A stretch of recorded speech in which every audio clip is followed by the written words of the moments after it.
Calendar में 365 तारीखें हैं, लेकिन बहुत कम तारीखों के पास वो ताब है कि लोग उनमें झांक के इतिहास की झलकियां देख लें। और ऐसी ही एक तारीख है 18 मार्च। सोचिए क्या हुआ था 18 मार्च को, थोड़ा सोच लीजिए। नहीं पता है?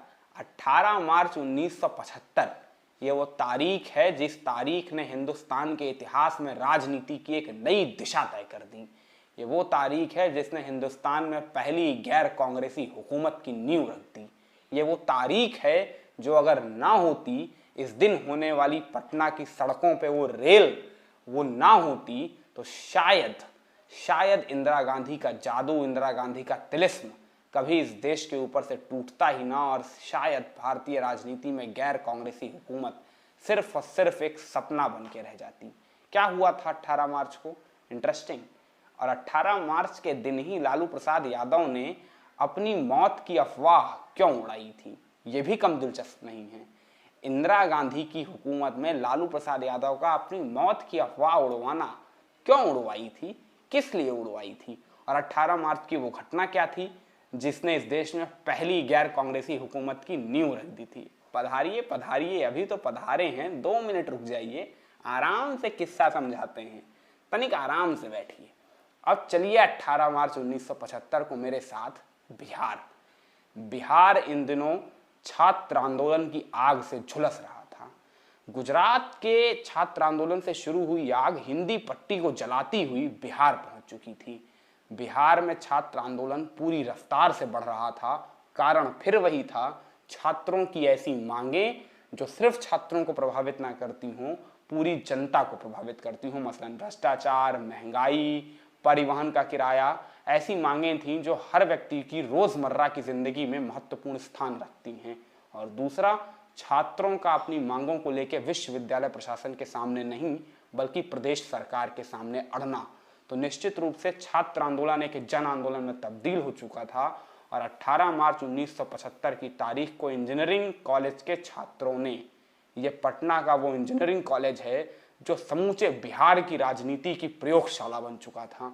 ये वो कॉलेज है जिस कॉलेज से आज अगर आप भारतीय राजनीति के चेहरों की गिनती गिनना शुरू करेंगे ना, तो दर्जनों ऐसे चेहरे हैं जो इसी इंजीनियरिंग कॉलेज की देन है। बिहार ने इस देश के इतिहास को हमेशा नई दिशा दी है, और ये वो तारीख थी जिस दिन बिहार इस देश को एक बार फिर नई राह पे ढकेल रहा था। 18 मार्च 1975 के दिन बिहार के मुख्यमंत्री अब्दुल गफूर के घेराव की घोषणा की थी छात्रों ने। पहली बार हो रहा था प्रदेश में ऐसा और देश में ऐसा कि किसी विधानसभा को छावनी में तब्दील कर दिया जाए।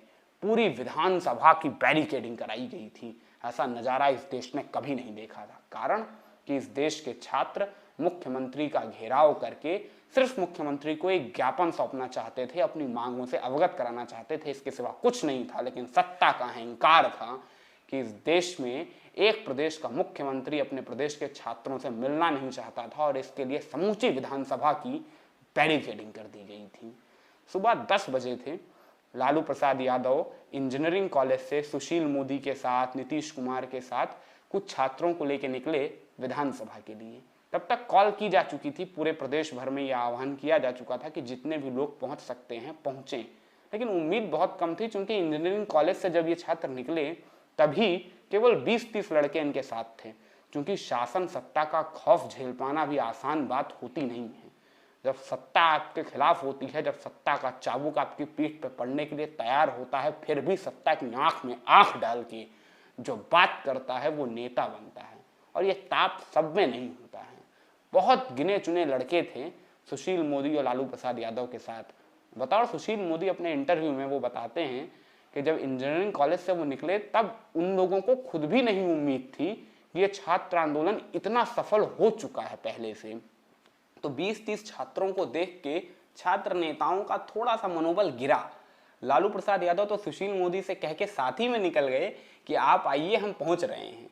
और लालू प्रसाद यादव सोचे 20-30 छात्रों के साथ चलेंगे तो फालतू में बेइज्जती होगी कि ये केवल इतने छात्रों के नेता हैं, चले हैं मुख्यमंत्री से बात। लेकिन जब इन छात्र नेताओं का दल विधानसभा परिसर पहुंचा तो नजारा देख के मुंह खुला का खुला रह गया, आंखें फटी की फटी रह गईं।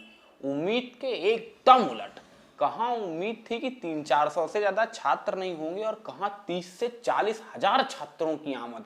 छात्र नेताओं को यकीन नहीं हो रहा था अपनी आंखों पे कि इतने छात्र विधानसभा परिसर पहुंचे कब और कैसे, छात्रों को खुद ही नहीं पता था। लेकिन जब इन 30-40 हजार छात्रों ने अपने नेताओं को देखा तो जिंदाबाद के नारे लगने शुरू हो गए और छात्र नेताओं का भी जरा मनोबल बढ़ा। और फिर शुरू हुई वही धक्का मुक्की रस्सा कस्सी संघर्ष का खेल जो हम और आप हर आंदोलन में देखा करते हैं। बैरिकेडिंग, सामने प्रदर्शनकारी आंदोलनकारी और इस बार पुलिस बल, अर्धसैनिक कंपनियां और इन दोनों के बीच जम के संघर्ष। इसी बीच मुख्यमंत्री अब्दुल गफूर की गाड़ी पहुंचती है और गाड़ी जिस रास्ते से विधानसभा के अंदर प्रवेश कर रही होती है उस रास्ते पे जबरदस्त बैरिकेडिंग की गई थी। अर्धसैनिक बलों की कंपनियां, पुलिस की कंपनियां तैनात थीं कि कोई भी छात्र अपने मुख्यमंत्री से मिलने ना पाए। बड़ा दुखद लगता है ना, लोकतंत्र में भी ऐसी राजशाही। आप जनता के द्वारा चुने गए प्रतिनिधि हैं जनाब, जनता से मिलना बंद कर देंगे तो जनता मुंह फेर लेती है, और जब जनता मुंह फेरती है ना तो राजनीति में पद, प्रतिष्ठा, पैसा कुछ नहीं बचता है। अब्दुल गफूर का अहंकार था कि अब्दुल गफूर ने छात्रों से मिलने के लिए मना किया, और ना सिर्फ छात्रों से मिलने के लिए मना किया, बैरिकेडिंग के पार कुछ छात्र कूद भी गए कि शायद मुख्यमंत्री जी मिल जाएं, लेकिन मुख्यमंत्री जी फिर भी नहीं मिले। उन गिरे हुए छात्रों को भी देखने के बाद भी बगल से निकल गए। और इसके बाद अब्दुल गफूर के जाने के बाद शुरू होता है पुलिस बलों का लाठीचार्ज, भीषण लाठीचार्ज। आंसू गैस के गोले दागे जाते हैं, लाठियां चलाई जाती हैं, बर्बर लाठीचार्ज होता है। और लाठीचार्ज के बाद आंदोलन अनियंत्रित होता है, भीड़ अनियंत्रित होती है। 30 से 40 हजार छात्र जो बिहार के अलग अलग अंचलों से आए थे, जब उन पे पुलिस की लाठियां बरसी तो प्रतिरोध स्वरूप गुस्सा निकला, और उस गुस्से की आग में पाटलिपुत्र होटल से लेके आर्यावर्त और प्रदीप के दफ्तर तक जलकर खाक हो गए। आर्यावर्त और प्रदीप उन दिनों बिहार के सबसे प्रतिष्ठित समाचार पत्र हुआ करते थे। देखते ही देखते पटना में हालात काबू से बाहर हो गए, पुलिस बलों के नियंत्रण से हालात निकलने लगे, क्योंकि 30 से 40 हजार छात्रों की भीड़ जहां तहां विद्रोह कर रही थी, जहां तहां बिल्डिंगों में आग लगाई जा रही थी, होटल फूंके जा रहे थे, सामाजिक संपत्तियों को नुकसान पहुंचाया जा रहा था, और पुलिस बल इससे निपटने में नाकाफी था, कर ही नहीं सकता था नियंत्रित, क्योंकि इतनी ज्यादा छात्रों की संख्या थी। और इसी आपाधापी के बीच में लालू प्रसाद यादव साइट से निकल गए। लालू प्रसाद यादव उन दिनों छात्र संघ के अध्यक्ष हुआ करते थे, तो छात्र संघ के अध्यक्ष होने के नाते इनको जो छात्रावास मिला था, उस छात्रावास के कमरे में एक टेलीफोन की सुविधा थी। आज आपके लिए मोबाइल फोन बहुत आसान है, लेकिन आज से 20 साल पहले ये मोबाइल फोन कितना दुर्लभ था, और उसके 20 साल पहले टेलीफोन तो ना के बराबर थे, और वो भी बहुत प्रीशियस हुआ करते थे। बहुत बड़े पदों पे बैठने वाले लोगों को ये सुविधा प्राप्त होती थी। लेकिन चूंकि इंजीनियरिंग कॉलेज बिहार का प्रतिष्ठित कॉलेज था और लालू प्रसाद यादव जी उसके छात्र संघ के अध्यक्ष थे, तो छात्र संघ अध्यक्ष होने के नाते इनके कमरे में भी टेलीफोन लगा था। अब यहीं से शुरू होता है खेल। लालू प्रसाद यादव छात्र आंदोलन से बाहर निकल के जल्दी से अपने कमरे में आते हैं, टेलीफोन उठाते हैं और नंबर घुमाना शुरू करते हैं। बिहार के जिन जिन जिलों में लालू प्रसाद यादव के सूत्र थे, और निश्चित रूप से लालू प्रसाद यादव इतने प्रभावशाली नेता हो चुके थे कि उनके सूत्र थे, हर शहर में फोन किया और फोन करके कहा कि आंदोलन में गोली चली और लालू प्रसाद यादव मर गए, आंदोलन में गोली चली, लालू प्रसाद यादव को लग गई, आंदोलन में गोली चली, गोली लगने से लालू प्रसाद यादव की मौत हो गई, गोली लगी, गोली लगने से लालू प्रसाद यादव की मौत हो गई, लालू को गोली लग गई। देखते ही देखते हर शहर में खबर फैल गई कि लालू को गोली लग गई, और लालू बहुत पॉपुलर हुआ करते थे। लालू प्रसाद यादव से आप सहमत हो या ना सहमत हो, लेकिन एक दौर था जब बिहार की राजनीति में लालू से पॉपुलर कोई नहीं था। ऐसा करने के पीछे लालू प्रसाद यादव का दिमाग था कि ऐसा करने से पूरे बिहार में ये छात्र आंदोलन और तेज गति से फैलेगा, और फैला भी। योजना सफल हुई और आंदोलन बिजली की गति से पूरे बिहार में फैल गया, लेकिन गलत दिशा में। चूंकि शाम होते होते पटना में विद्रोह हो चुका था, इसीलिए रात होते होते बिहार के हर जिले में गोलीबारी की खबरें आ चुकी थी। बिहार के हर जिले में गोलियां चल चुकी थी, बिहार के हर जिलों में आगजनी की घटनाएं हो चुकी थी, 20 से ज्यादा जिलों में कर्फ्यू लगा दिया गया था। क्योंकि लालू प्रसाद यादव की मौत की अफवाह के बाद पूरे बिहार में इस आंदोलन ने एक नई रफ्तार पकड़ ली थी और लालू प्रसाद यादव की हत्या के कारण सिंपैथिक भावना बहुत ज्यादा जुड़ चुकी थी। और 18 मार्च 1975 की तारीख को यह आंदोलन इतना बड़ा हो जाएगा, इसकी खबर, इसकी उम्मीद खुद इंदिरा गांधी को भी नहीं थी।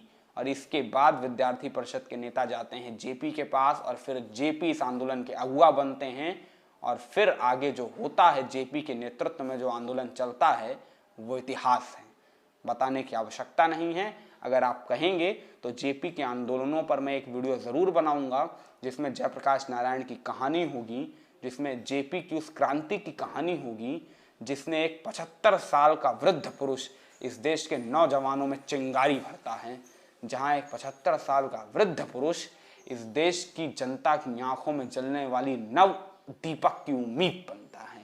तो कैसा लगा ये वीडियो कमेंट सेक्शन में कमेंट करके ज़रूर बताइएगा। वीडियो को अगर अच्छा लगा हो तो लाइक करना मत भूलिएगा, शेयर करना मत भूलिएगा, चैनल को सब्सक्राइब करना मत भूलिएगा, क्योंकि ये है पॉलिटिक्स और यहाँ पे आपको इंटरेस्टिंग पॉलिटिकल एनेक्डोट्स लगातार मिलते रहते हैं।